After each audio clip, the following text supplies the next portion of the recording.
What's up, everybody? And on today's Unbiased Hard Take, the Super Bowl is ended, football season is over, so a little bit of sadness when it comes to that. But the dark times are not upon us yet because we still have basketball and we are excited for that. But we're here to talk about football today because I did that short last night after the Super Bowl, talking a little bit that we were going to kind of dive in a lot more today into that. And unnecessarily, I'm not surprised that the Eagles won. I mean, me and JB both predicted the Chiefs would win this game. I did on my video, and JB did on his Facebook post. Again, link to that will be in the description down below. But we were wrong on that. But I mean, the two-time defending Super Bowl champions coming into their third straight Super Bowl with a chance to three-peat since the first time since Lombardi, and a chance to do that. And Philadelphia just went in there and spanked them. I mean, it wasn't close at halftime. Kansas City had one first down. It happened on their first play from scrimmage. At halftime, it was 24-0. And Philadelphia had more points at 24 than Kansas City did total yards. And they just went in and dominated them from start to finish. And this Super Bowl was one of the less competitive Super Bowls in a while. This kind of reminded me a little bit of the Broncos and Seahawks Super Bowl where Denver just smacked them around. I believe that Super Bowl was in New York, where Seattle won that Super Bowl with the Legion of Boom. And this Super Bowl also kind of reminded me of a couple previous Super Bowls, and that actually being the Tampa Bay Kansas City Super Bowl, where Mahomes threw 2 interceptions, only 9 points, no touchdowns from Mahomes in a Super Bowl. He was sacked 3 times. He got pressured a lot, for those that can recall that game. And it actually kind of reminded me of another Super Bowl, and that was the last Super Bowl that really had this much hype into for history purposes, and that was the Patriots going for the perfect season against the Giants back in 2007, where Eli Manning and the helmet catch and all that good stuff. We all know all about that. And how'd they win that game? Well, Michael Strahan in the pass rush with 5 sacks. 5 sacks.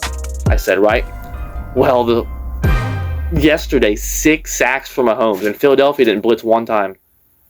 Kansas City has some offensive line issues. I actually like the receiver room core if they can keep DeAndre Hopkins. Xavier Worthy got a lot of nice numbers, kind of garbage time. And Patrick Mahomes, if you look at the numbers again for him, I mean, 257, 3 touchdowns. But again, by the time they were scoring touchdowns, I mean, Christ, the game was already over. It was just a little bit too little too late. They had a nice 4th quarter with a 16-6 edge in that 4th quarter. But when you lose the other quarters 7-0, 17-0, 10-6, that 4th quarter is not going to matter too much. So Eagles are Super Bowl champions, and we can really put the GOAT debate. There really was no GOAT debate because, I mean, Tom Brady in his freaking 40s went out and beat Patrick Mahomes in a Super Bowl with Tampa Bay. And that's not a hate on Patrick Mahomes. It's just Tom Brady played around 20 years in the NFL, holds every literal stat category, and he has 7 Super Bowl rings. That's going to be hard to beat. It's not a hate on Mahomes. He's a great quarterback. It was a good Super Bowl. And the halftime show wasn't even too horrible either. I didn't really enjoy it or hate it too much. Kind of mutual on it.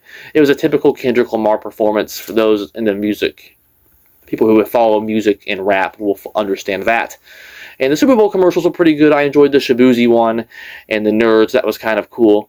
And then you had the Charmin one, which told you to take a potty break. That really got my attention because I actually was taking a potty break at that time. So that was kind of a cool commercial. So it was a good Super Bowl, a lot of good food, good company, stuff like that. So there is no three-peat. The Packers are still the only team to ever three-peat. We've done it twice. And Eagles are Super Bowl champions. And Jalen Hurts is your Super Bowl MVP.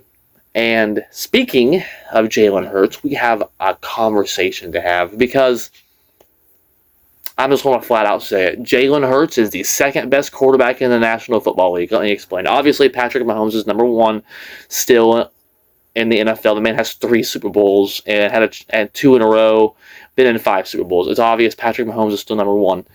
And people are going to say, oh, but Josh Allen and his MVP award. He can take his little MVP award and really shove it because it doesn't really matter. Josh Allen's a great player. He's a good player. So is Lamar Jackson, good player. They can't beat Mahomes. Lamar Jackson's numbers we've talked about in the past dipped dramatically in the playoffs. And Josh Allen's numbers are good in the playoffs, but he just craps the bed in the playoffs every time he plays Mahomes. And he cannot get past Patrick Mahomes. And I truly don't understand it. And then you have Jalen Hurts. Jalen Hurts has been to 2 Super Bowls since 2020, mind you. Jalen Hurts actually has a higher completion percentage than Josh Allen. More efficient. And he's played less seasons, mind you. Been to 2 Super Bowls. Josh Allen can't even get to a Super Bowl. And, well, look at that. Jalen Hurts, Super Bowl champion, Super Bowl MVP, actually beat Mahomes, something Lamar Jackson and Josh Allen cannot do. I don't want to hear about all the stats and Josh Allen's MVP. Lamar Jackson has 2 MVPs. Oh, you can take the regular season stuff and shove it. They're great players. They're still top 5 quarterbacks, both of them. But if I'm starting a franchise right now, I want Patrick Mahomes, Jalen Hurts, Joe Burrow, number 3, because I'll comeback player of the year. He was an MVP candidate, drugged the Bengals to a winning record this season, led every NFL category in passing, and was comeback player of the year this year, and is actually has a Super Bowl appearance also. Mind you, Lamar and Josh Allen don't have either of that. And, mind you, actually has beaten Patrick Mahomes in the playoffs. Something, again, Lamar and Josh Allen can't do.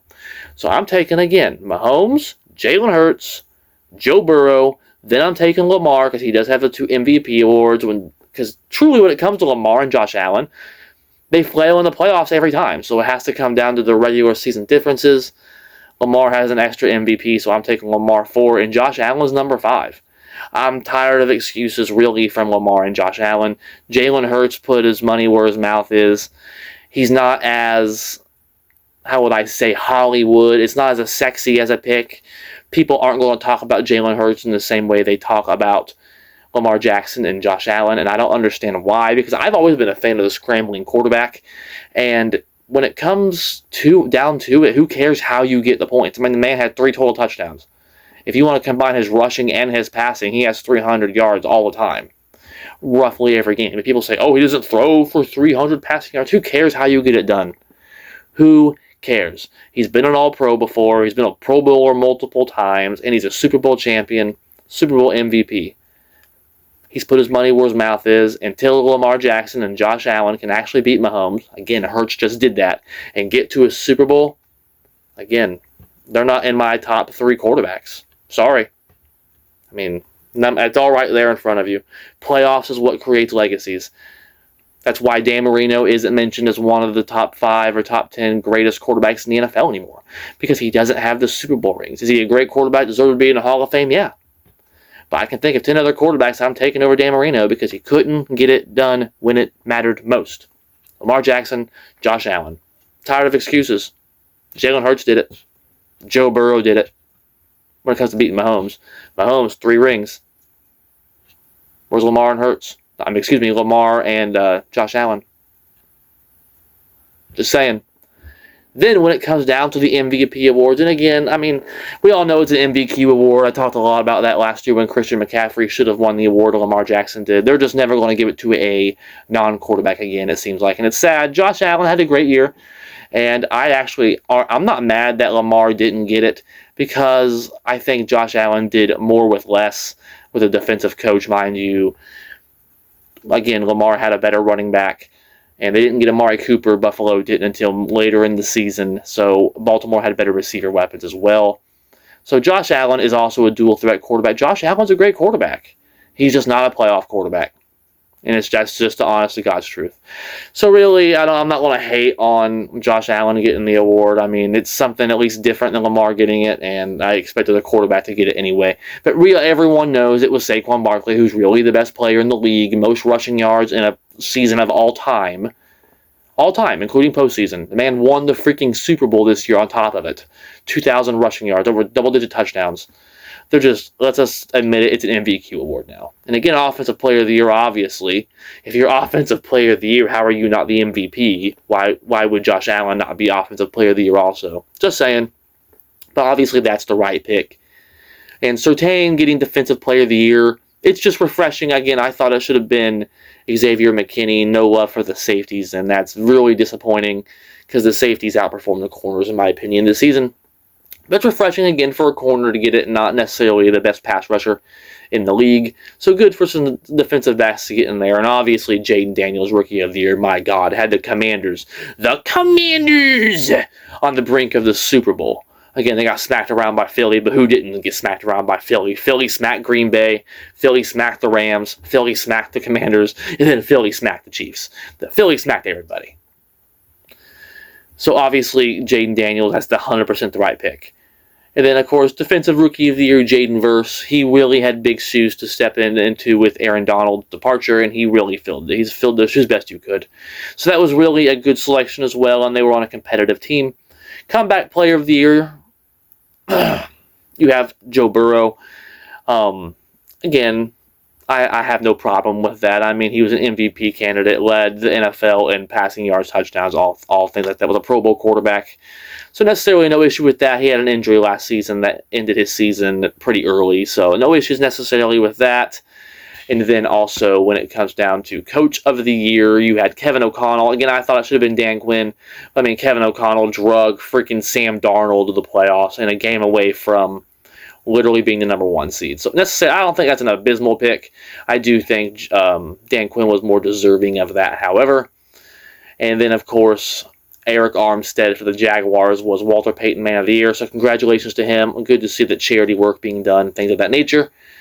So that is your awards for the NFL this season. And NFL season's done, my friends. And UFL's coming up. If you guys are into that, I might check into that. Of course, March Madness is coming up, and NBA is really ramping up trade deadline. Luke is making his debut tonight for the Lakers, so a lot of interesting things. Wiggins is actually making his debut today for the Miami Heat as well tonight. That's actually occurring right now as of this recording. So NBA is ramping up. Football season is over. We will have a lot more coverage when it comes to Combine, NFL Draft. I'll be doing a mock draft special. You already know everything we'll be doing. So we have a lot more coverage. We're excited for where this podcast is headed. This NFL season is over. Me and JP predicted every game this season, and we got some changes we're going to be making, and we are excited to move forward with this podcast and excited to see where it goes. So, until next time, guys, go Pack, go. But most importantly, at this time of year, really, let's go Heats. And bowler up, baby. Basketball time. Football's over.